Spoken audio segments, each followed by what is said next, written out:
Tommy Rex, and you're listening to today's Boondoggle. This is Mark Metcalf, and you are listening to today's Boondoggle with Bailey on Domain Cleveland Radio. You are listening to today's Boondoggle with Bailey on Domain Cleveland Radio. Yes, Kato Kalin listens to this all the time.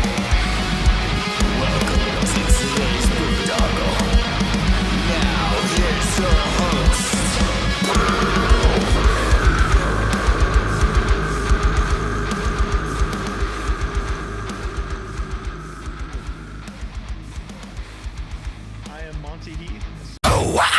Incarceration, America's rock, metal, and tattoo festival returns this summer with Limp Bizkit, Disturbed, Bad Omens, plus Gojira, Papa Roach, A Day to Remember, Motionless in White, Ice Nine Kills, Cypress Hill, The Used, and so many more. Incarceration at the Ohio State Reformatory, July 17th to 19th. Passes on sale now at incarceration.com. What's going on, everybody? It's Bill Bailey with today's Boondoggle and talking about working out, rest, recovery, and touring with my buddy Evan Seinfeld of Biohazard. What's going on, man? How you doing? Good, man. Having a good, well-deserved day off. Often undervalued in my periphery, but sometimes feeling the need and allowing myself to just take it a little bit easy. I train at least once, usually twice a day. I can't see Bill. For those watching this, I know how he looks, but we're having a technical thing, so I can't see him, but my girlfriend can see me and I can see her.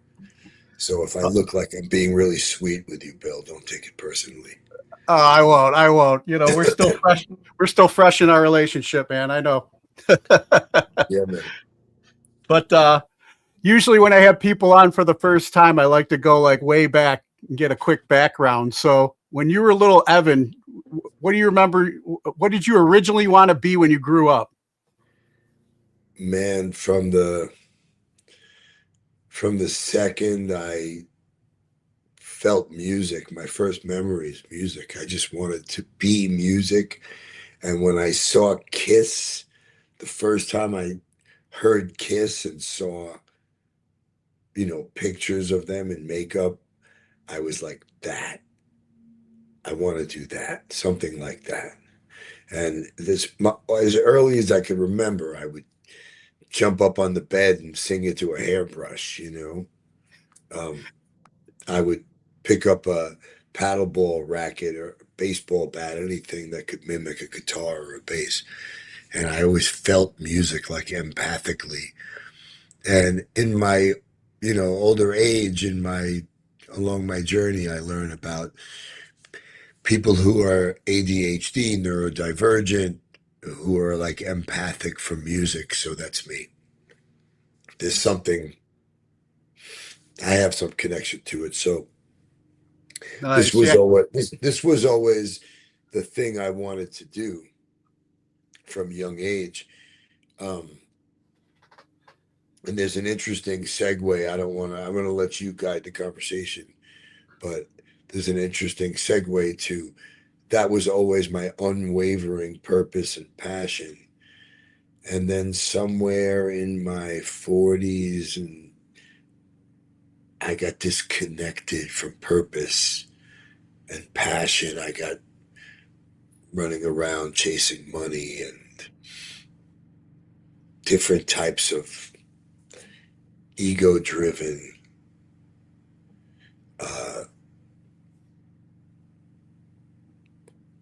I feel where you're going, man. For sure. exercises.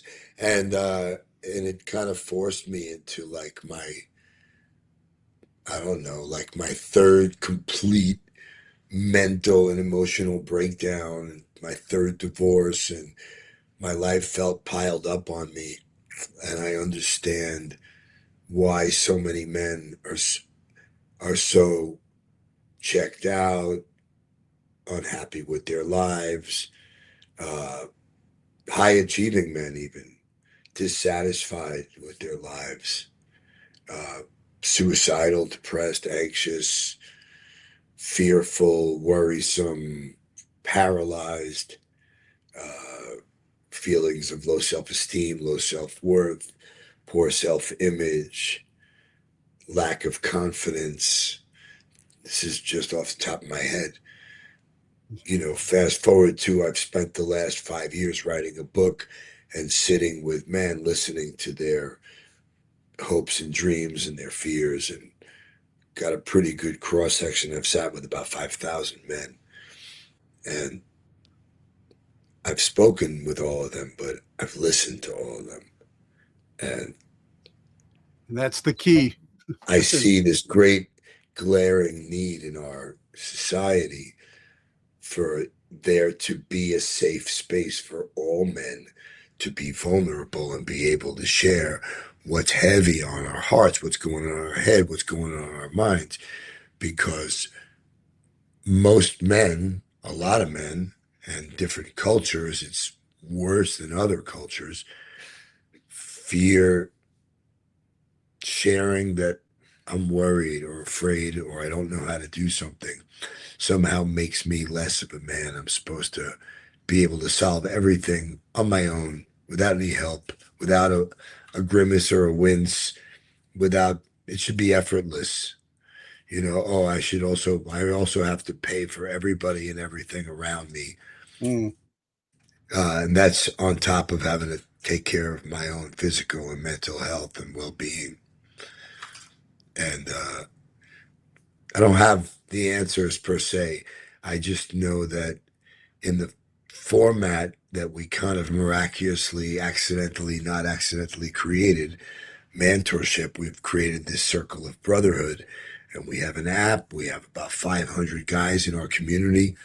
And it's growing every day. If 10 guys, 20 guys, 5 guys join. It depends on whatever I post. If I post something talking about this, a whole bunch of guys message me and sign up. And the stories are all so similar. And what happens is when a guy shares, oh, I'm going through a divorce, I lost my job, whatever his story is, he feels like somehow he's failing at life. And it's all his fault.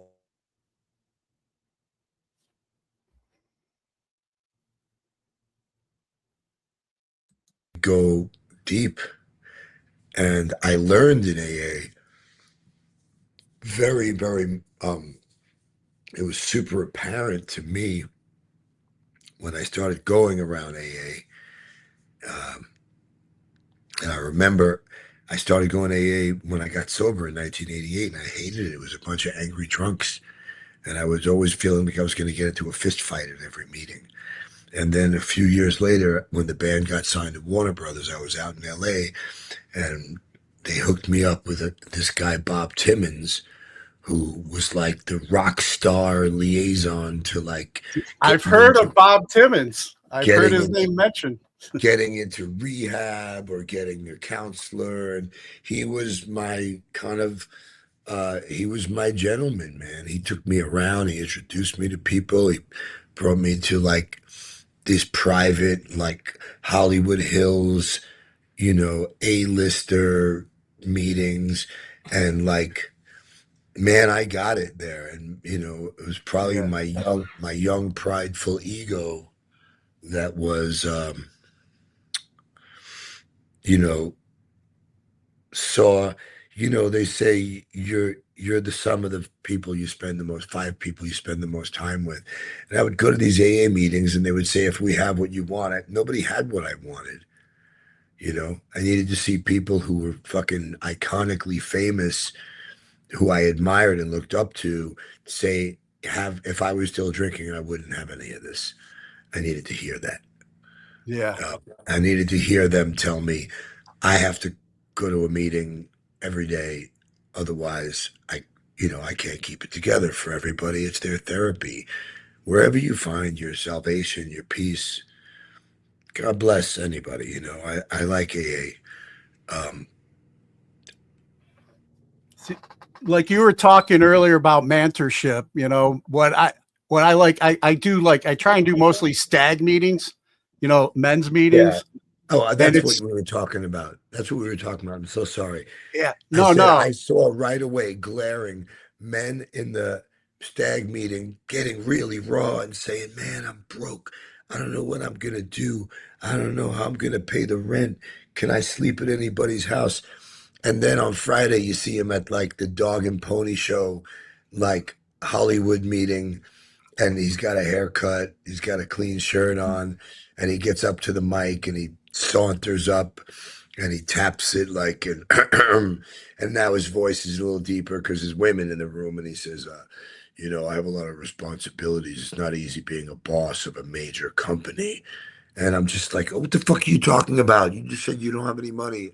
Like, I would see people just morph into other people men when they were around women. There was like such a low level of vulnerability and honesty, and it's ingrained in the DNA. It's not anybody's fault. But men are willing to get real and raw in the stag meetings. So go ahead. That's where I yeah, found it too, bro. Only in yeah, men's meetings. I didn't get much out of the co-ed meetings. Everybody's trading energy. It's weird. It's yeah. not. It's a distraction from what we're talking about. Well, for and some of my other addictions, fall into it there, and I need to, I need to stay the course. I'm here to get sober. I'm here to better my life, and I'm here to battle what's going on between my ears. So it's like when other guys can be raw, like you were saying, man. It's like, I mean, the things that go into our heads, like the responsibilities. When I got two daughters that are my own. I'm in a relationship. I got a fiance who's younger than me, and she's got young kids, and I'm just like the fears of having to provide and take care of, and am I Right. going to be good enough? And the fear you probably have of alerting your fiance that you're worried because you know that what she craves is to feel safe with you. And, Yeah. as men, we're like, we don't want to share that with anybody. We want people to think we got it handled. That's just, look at generations back. Look at our dads, our grandparents. My dad never had anxiety. My dad, if he did, he didn't tell anybody.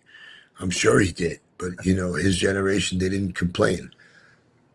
Yeah, my dad was a World War II Marine in the invasion of Okinawa. So this was before like, PTSD was even a thing. He came home, he worked, he provided. He only had a sixth grade education. I had a pretty good life growing up. It was much different times. Yes, necessity is the mother of invention, and men, we've gotten softer. Fucking, there's all this shit in our food that zaps men's testosterone, Yep. and something happened in the pandemic. Men got inside of our heads. Women became so independent in America. Um, there's a lack of the divine masculine and the divine feminine connecting, and like, I don't even talk about women. I simply keep the focus on us. And what mentorship is about is a program of self-development to help you connect to your ever evolving purpose and passion through finding your truth, through gratitude, through affirmations, through breath work, through sharing, through meditation. But really, like, you want to hear raw, it's free. All men are welcome. Saturday morning, Sunday morning, both days, 10 a.m. Saturday, we have like an intro to mentorship that's going to become a coursework meeting that I lead. And then Sunday, we have a big sharing meeting. You want to hear guys be vulnerable and the strength of the vulnerability, because when a guy shares about something has carried around that he's felt shame and fear about sharing, oh my God, it gets lighter for him. Yeah. Sometimes guys, listen, I hold space at my house in Tulum in Mexico. I've been living down in Mexico. I really don't live anywhere. I live in Mexico. I live in Bali. I go back to LA. I don't go back to the U.S. much. I just like traveling these days. And Tulum's been home base, and I have a meeting there once a week at my house. And Tulum's a small fucking town, and it's completely normal for 40, 50 guys show up in my house because they got something they want to share. They got something they want to get off their chest. They need to hear other guys to relate, to gain perspective. And we talk a lot about mindset, and we talk a lot about mindfulness, and we talk about letting go of things that don't serve us. And we introduce this idea that anybody can completely change their life at any fucking time. And men, we get stuck. We believe we can't. We create limiting self beliefs that grow out of piling up negative self talk over years. And I know this because guys come to my house that I've never met. And sometimes there's 10 new guys, and there's guys who've been coming for 5 years sitting right next to him. And I usually give a little speech, a little talk, like, hey, this is what we're doing here, guys. And I leave it a little mysterious, but sometimes I fuck with the guys. I go, who's here for the first time? And, a bunch of guys raise their hands, and I go, the fuck are you doing in my house? I told, what the fuck are you laughing at? What the fuck are you doing in my house? What do you think you're going to find here? What are you seeking, my son? What are you searching for? Are you looking for the truth? Are you looking for something inside, outside? Are you looking to make friends? What are you looking for? Because there's such a benefit to the camaraderie of brotherhood, of just guys having other guys they feel they can trust, they can open up with, they can be themselves around. And, guys in my groups, in our groups, like, have real adult friendships that are hard to come by for adult men. Our circles get, for a lot of men, our circle gets smaller and smaller. And I love a tight circle, but sometimes your circle becomes just your work and your responsibilities, and you don't have bandwidth for anything else. And men, the first thing we do is we sacrifice ourselves. We stop exercising. We stop working out. I got to get that second job. We stop sleeping enough. We stop eating correctly. Then we become out of shape, overweight, unhappy. Then we become ornery and snappy.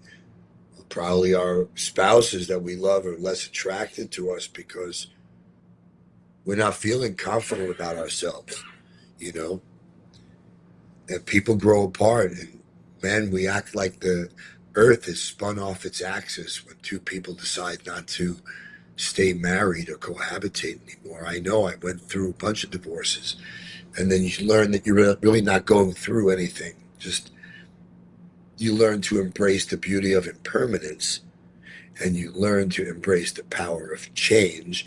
And these become tools on your tool belt in mindset hacking yourself a happy fucking life. Because you put together a good day, week, month, you can put together a good life. If you spend all your time worrying about what he said and she said and what you don't got, and you have a negative lack mindset, you go through life like that. But what is the goal in mentorship is to have, for me, is to have an abundance mindset. So I manifest what I truly in my heart want and need: love, friendship, experiences, success in whatever I'm doing. But it starts with me. I have to be taking care of me. I have to be the best version of me. Yeah. So Now, I remember being fat and out of shape and not the best version of me. I remember living in LA and being really wound up in my ego and my identity and not the best version of me. And, remembering things that I did in my life that I'm not proud of per se, but they're all part of the learning process. And I like what I'm doing today. I like who I am today. I like my life today. And that's all that matters, And when I have this high vibration, people like you want to get me on their podcast because they can feel there's something going on with me, and it's transformative. And in this 18th reincarnation of Evan Seinfeld in my careers, I found a new passion joy, and here's the word, purpose Purpose. in inspiring other men, then anything is possible. That when you say, man, I could never do that, get that out of your fucking mouth. Get those limiting self-beliefs. I suck at this. Get that out of your mouth. You know, you could go listen to Bruce Lee say, never joke about yourself negatively, because your brain hears it the same way as if I say it. If you say, man, Evan, I suck at this, it's the same thing as I say, hey, you know what, man, you fucking suck at that. Like it hurts. You don't know it. But, You know, it's like I'm like been one of those guys that like well always kind of struggled with like it's like the grooves that are put into a record, you know, that limiting self-belief, and then it's like you got to try and play it backwards or rewrite that script and stuff. And I like too what you were saying about, you know, I mean, I'm retired military, you know, and as a man we're told not to quit, to push through, to throw some dirt on it, you know, don't show weakness, don't cry or whatever. But then when you said how much strength we get by surrendering, you know, by being vulnerable, being willing to be vulnerable and surrendering and being transparent, man, that is listen, the guy who's throwing that first punch, he's the scared one. You know, the person with the most fear is the most aggressive usually. The person who's the strongest is the person who's willing to face his fear and be vulnerable. That's one perspective. You could, you know, the aggressive guy wants to fight me over that. I'm not afraid of anything. I'll kill you. He's afraid anyone might think he's afraid, you know, and that's really normal. And like, I've been living in Latin America for fucking 5 years, you know, and like that culture is even more macho and stuck than a lot of, you know, North American culture. But, you know, we find out, man, when we start sharing from the heart, we're a lot more alike than we are different.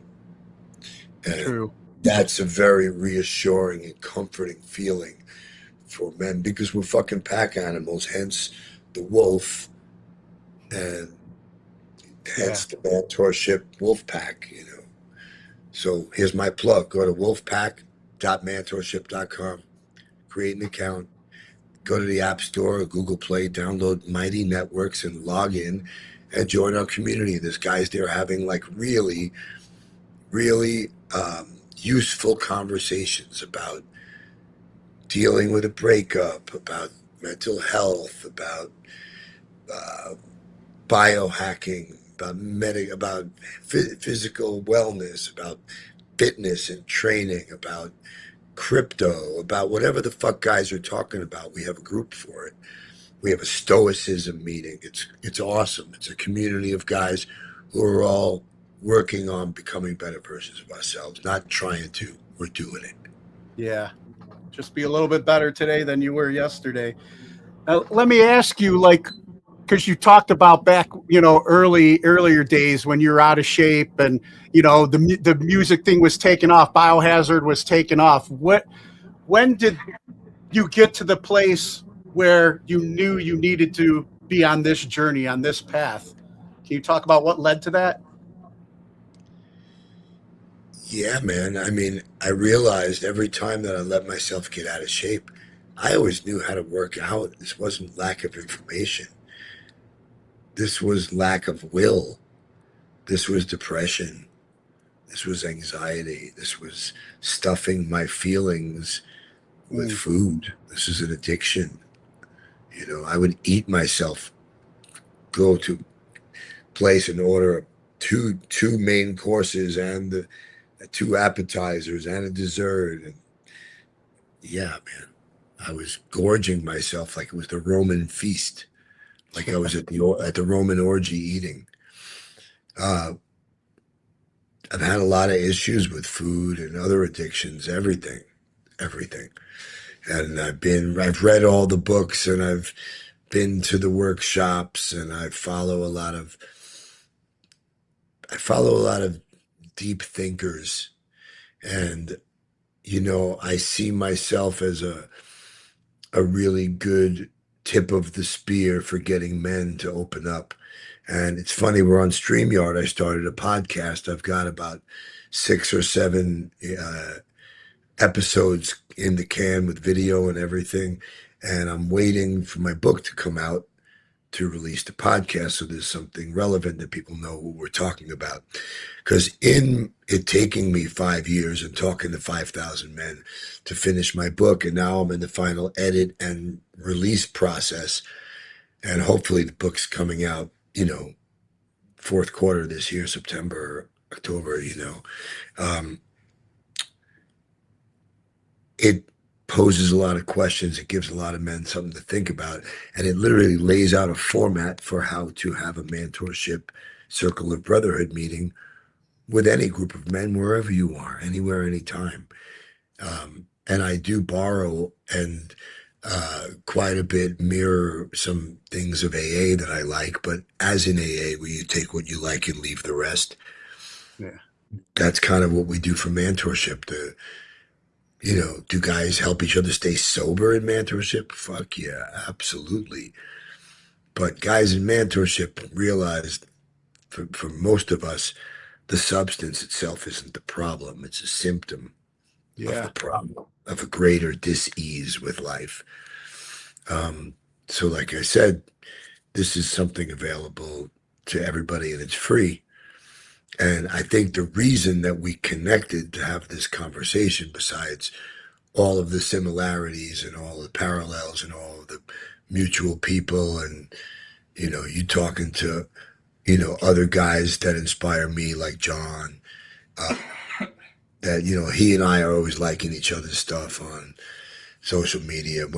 I like all of his things when they're the introspective things, I don't get involved in politics and outside issues, and I don't judge people for what they're into or not. I let everybody, John's a guy who's always trying to do good, and that's why I always love it. John, his veganism, me and him have had conversations about,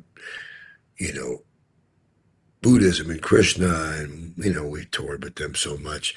But what I love about John the most is that me and him are discipline junkies. Yeah. And when I'm doing my 90 minutes gym, 90 minutes yoga, and my beach jog the same day, I know John's got hundreds of miles on his bicycle, and he ran. John trains that Ironman thing, man. It's like hardcore. Mad respect to anybody who trains like that, Yeah. But I need some David Goggins motherfuckers in my life kicking my ass, because I find that I can help guys get perspective on their life, learn to see the good in everything, even fucked up things, and get their fucking energy up and get their fucking shoulders back and take a breath and take a pause and make some friends and get a new idea. And I don't help guys get their life back on track. I help guys lay some new fucking tracks. Yeah. Because See, if as an addict, you get back on track, the train ends the same place, Jack. yeah. As an addict, it's like, I know I need accountability. I need that accountability with these groups and with other men to tell me the shit I don't want to, to tell me the lies I'm telling myself are lies, a lot of times. It's funny. That's the first thing we always start with when a new guy comes to mentorship. The original topic, the first topic. What is the lie you're telling yourself? Why don't you share that with everybody right now? What is the lie? And sometimes guys start to really think, and sometimes they don't want to think. And sometimes the lie they tell themselves is, I'm happy with my life. Big fucking lies, I like who I am. I'm satisfied with the life I'm living, because sometimes when you get in the second half of the game, guys over 40, I'm almost 60. Yeah, I'm 53, man. Okay. And I like what you were just saying, that negative self-talk, you know, and the lie that I constantly that I told myself for years that I'm trying to unwind is that I'm not worthy of love, that I'm not worthy of people's love and respect. And so what I do with that is like, you know, if I don't love myself, I'm going to eat garbage. I'm going to feed myself poison. You know, I'm not going to love Right. myself. Right. And So I you sabotage end up being like relationships with others. you end up being a people pleaser probably. Yeah. Oh yeah. Or I want yeah, everybody to like me, you know? yeah. And it's funny because a lot of times, men, they say men reach our emotional maturity at around 60.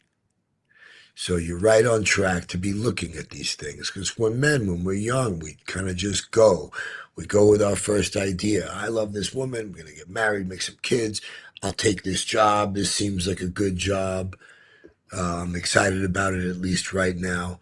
And then some years go by, and that marriage, it could be passionless, sexless. Mm, Sex becomes a weapon. You and that woman don't have a healthy relationship. You have a combative relationship. And everybody thinks keeping that together is somehow teaching the kids this is what love is. We fight all day and we resent each other. We talk shit about it. You know, I don't know. I'm not here to yeah. reinvent the world. What I found for me, the lie I was telling myself was that I was happy with my life and I liked who I was and that I liked what I was doing with my time. Like it might have looked shiny on the outside to other people, but it was vapid and it was lonely and I was sad. I was depressed. And depression is sneaky because its superpower is you don't always know you're depressed. You just don't care about anything anymore. Yeah. Um, and yeah, I was I was in a really dark place. And, through this journey, I learned so much about suicide and the statistics of suicide in men. 80% of all suicides are men. Uh, for every guy that commits suicide, there's another 21 who made a valiant attempt at that moment. And there's something like two, two men every minute commit suicide in the world. Yeah. And it's the number one cause of death for men under 50 became suicide last year. That's the most alarming to me because it's on the rise. Young people are starting to think, fuck it. It's too complicated. I can't unravel this. I can't take it. I'm too scared about what might happen. And When they I'm lose checking. hope and they lose purpose, man, you know, So just like, what do you got? right. So what I learned, and once again, I'm not saying I have any fucking answers. What I learned was you don't know what to do. You're in that free falling feeling of I don't know who I am. I don't know what I'm doing in this world. I don't know why I should go on another fucking day. You don't know what to do. Work on yourself. Yeah. Go to the gym. Go to yoga. Learn about meditation. Listen to Joe Dispenza. Listen to Sadhguru.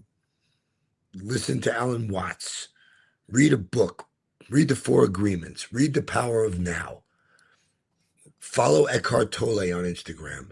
And while you're doing those things, get out of your comfort zone. Move to a new place. Get a bunch of new friends. Try new things. Step into everything you were ever fucking afraid to do and step the fuck into it and learn to embrace that fear of that power of that change. However you can. And start to grow because while you're figuring it out, what's your next move? Because nobody's coming to save you. Happiness has to be your decision and you got to design it. You're the CEO of your fucking life. Yeah. It's an inside job. Okay, but here's what happens for a big plus for mentorship guys. It's like having a board of directors for your life. Hey guys, I'm thinking about doing this. I'm going to sell the house and me and Janine are going to move from Florida to Portugal, and I'm so scared. I'm taking a big chance, and he'll get a bunch of perspectives and supportive ideas from other guys, and then one guy's gonna go, "Oh, I'm in Portugal. Come on over. I'll help you get set up." Yeah. Because we got guys in fucking 30 countries right now, all over the fucking world, logging in, and so I didn't know we were gonna talk about mentorship so much, which I love. I'm happy to talk about anything like this. But you had responded to my press release about Full Metal Fitness, Yeah. and Yeah. that's kind of like where I'm. Mentorship is like my mission. That's what I was going to And say. I know for when my mental health is off, one thing that can help when I always feel better after I either leave a meeting or I leave the gym when I gave what I could give at the gym. So how did Full Metal Fitness kind of come? Is this an offshoot of mentorship? Is this a part of the mentorship program or? they're not technically connected, but it's actually like, so I've been coaching guys for some years, and I don't market myself as a coach. A lot of guys come to me when they see my content. Do you coach men? Do you coach women? I really don't. Um, but I've coached quite a few men over the last, I don't know, 5 years or so. And I love fitness, man. It's like the truth. It's Yeah. like, it is exactly, you get out what you put in. It's fucking honest. You can't cheat it. It doesn't lie. You take a shortcut, you pay for it later. You know, it's something that raises your vibration, your endorphins, your changes your body chemistry. And when I'm fresh out of the gym, I'm my kindest, humblest self. I'm the happiest I'm gonna be all day. There's no there's no chemical or drug that I'm gonna feel more than that. It's it's borderline orgasmic, but it has staying power. And when I'm working on myself, and I'm when I know I'm the best version of myself right the fuck now at this age, think about what that does for my confidence and my self-belief, in that I have the ability to come up with a plan, execute on the plan, put in the work, and get the results, and learn to love the process. And Full Metal Fitness started off, I just started running a beach workout for the men in mentorship. And then it became co-ed, and then it became really big, and I started teaching yoga. And I've always been helping other guys in the gym, just getting their workouts together, getting their diets together, stressing the importance of, a big picture plan for your eating habits, not just to be on a diet. But I had a guy that I was working out with in Tulum. His name was Javi. He was a bodyguard, and he came to mentorship. We became friends, and he introduced me to the people from Macroactive, who build fitness apps for like the top fitness influencers in the world. And I got into a conversation with them, and it was a long time of courting and figuring out if this was something I really wanted to do. I wanted to be like hardcore heavy metal Jack LaLanne, because I love to say, all right, everybody, we're here 50 people on the beach. Let's go fucking run a mile each way real fast. Let's go. I fucking love to do that. I love to feel the people running alongside of me be part of something, a community. Feels like you're in 300 or something. Yeah. Like it's, you know, there's something about artists. They feel so much. And it's no coincidence so many lead singers of the 90s or of any time, like, commit suicide. All the Chris Cornells, Chester Benningtons, Kurt Cobain, Scott Weiland's, it goes on and on and on. these are people who've experienced the highest highs, and life could you could become really jaded and skewed. Life could turn into black and white, and anything you experience at a super high wow is suddenly your big dopamine rush, and there's oxytocin, there's all the other chemicals that we feel. So, you know, when I when I started running these workouts, I realized it was like giving me a vibe like I was going to play with Biohazard, like it's a gig. Mm. And I got really excited about it. And I started coming up with the idea to put together a workout kind of a la P90X or Insanity, where like we're in the final edit. It's going to be up on YouTube. I'm probably going to be free if I can work it out with the music. Um, but it's like, okay, you give me 60 minutes. All you need is a pair of 5 or 10 pound dumbbells and turn up the music and follow along. And it's a full body, like a HIIT training workout, functional fitness. There's push-ups, there's curls, some presses, some squats, some jump rope. And it's a tough workout, and it's set to Iron Maiden and Black Sabbath and Judas Priest and Slayer. It's badass. And the Cro-Mags and Madball and a little Biohazard in there and Sick of It All and Deep Purple and Motorhead and Dio. It's fucking really cool. And I started building a community of people dedicated to training with me. So I built an app that helps you to achieve your goals, period. So there's very specific workout plans. I filmed over 150 demonstration videos of every exercise and the angle and the best way I think to do it. And you get a diet with macros, with a meal plan, with a shopping list, with recipes, with a shopping list for the week. And there's accountability calls. Yeah. Once a week we get on and everybody has to say, how many days did you train this week, Bill? How's your diet this week, Bill? You got to be honest because you're going to get the results or not. Me, I'm looking for all the people in my app to gain muscle, lose fat, improve their body composition, improve their mood, their confidence, and learn to love the process of training. Because when you fall in love with the work, then you get the fucking results. But when you see it as something that you don't want to do, you got to learn to change your mind. So we talk a lot about that as well. And I pair guys up to keep each other accountable.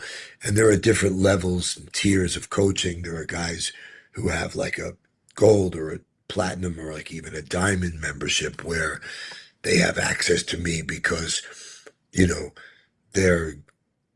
they're ballers and they're out in some expensive restaurant and they don't know what to order and they need advice, or they're out not at their home. They can't make it to a gym and they need a body weight workout or they need some advice.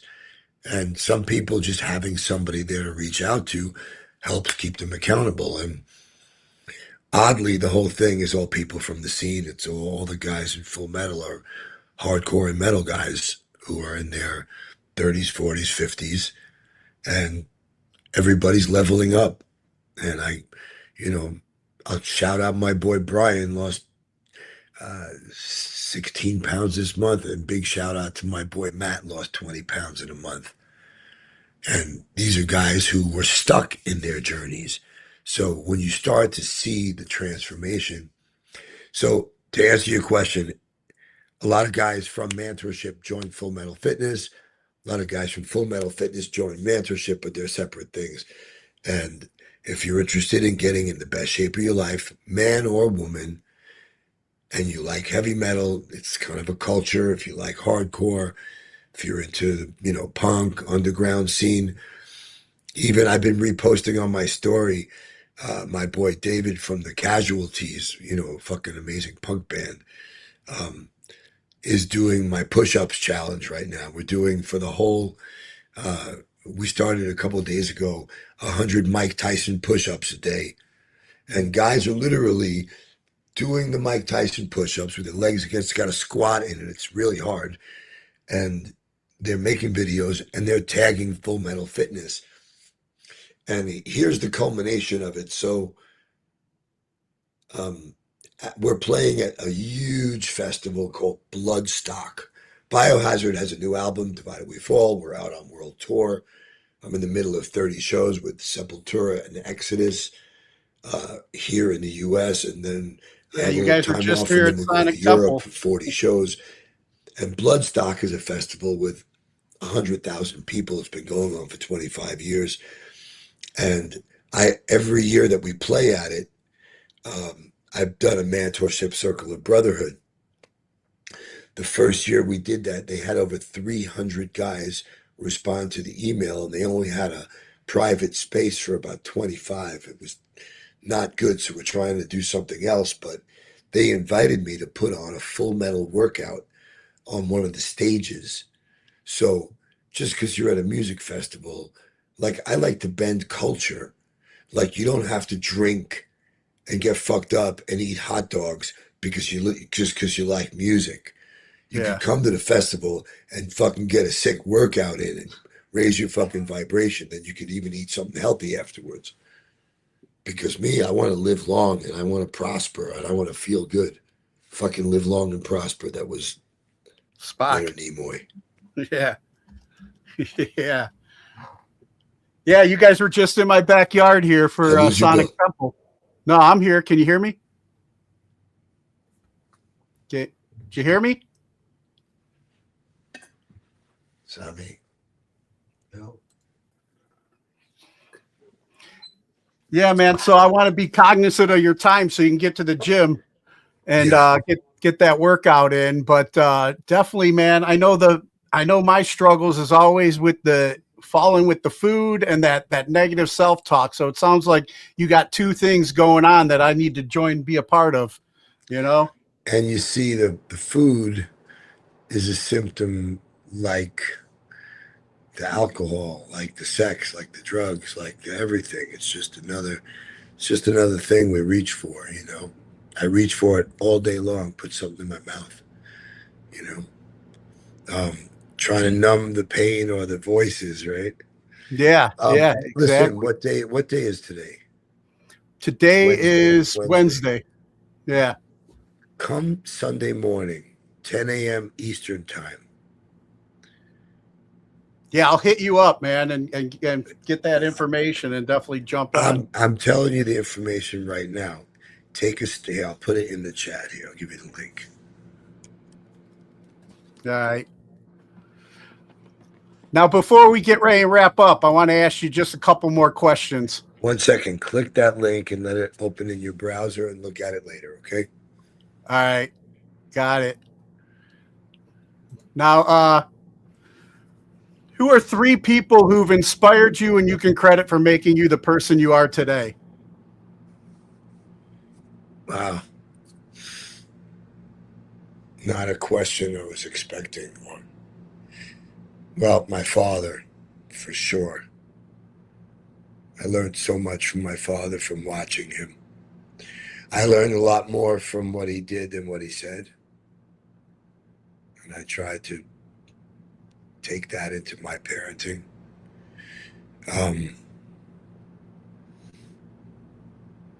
This is an interesting question. It's hard to make three. Pete Steele.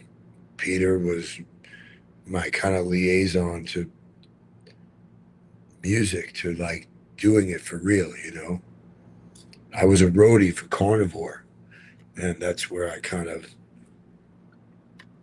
saw what it really was to be in a band, to play, to tour, to create, to write, to build a brand. And he was somebody that really inspired me a lot, you know.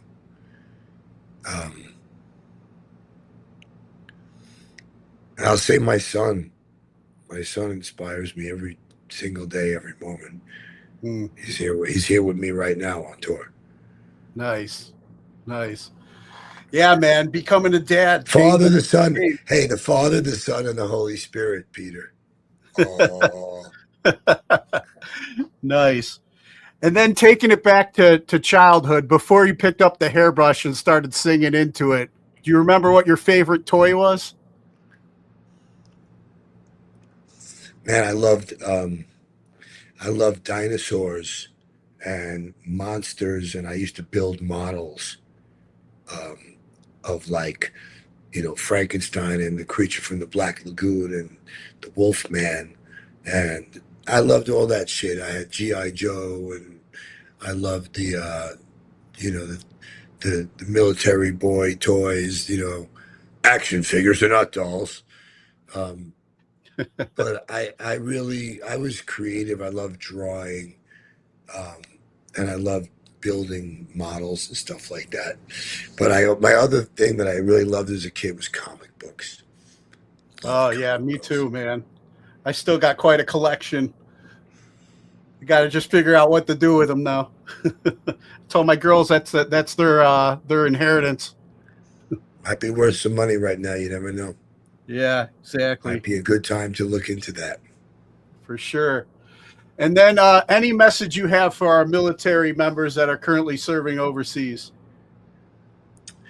I have such a respect for, our active, our retired, the people who put forth, their lives and risking their lives for the safety of others. The concept is to give, the concept is to protect. And it's something I have a huge amount of respect for. But come home safe. And, God bless all of you. Awesome.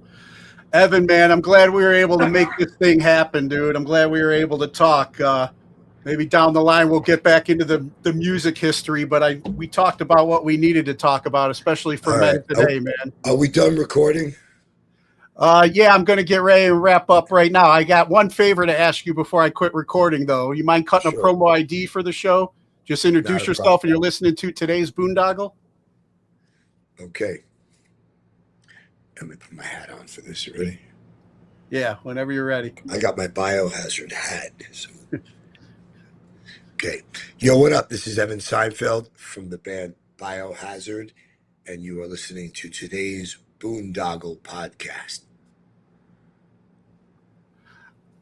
Awesome. All right, brother. Thank you for that. I'll stop the recording.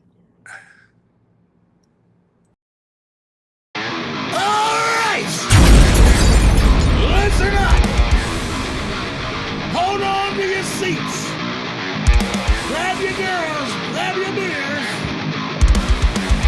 Hey everybody, this is Charlie from Anthrax, and you are listening to today's Boondoggle. This is Mark Metcalf, and you are listening to today's Boondoggle with Steele on Domain Cleveland Radio. You are listening to today's Boondoggle with Bailey on Domain Cleveland Radio. Yes, Kato Kalin listens to this all the time. Welcome to today's Boondoggle. Now here's your host.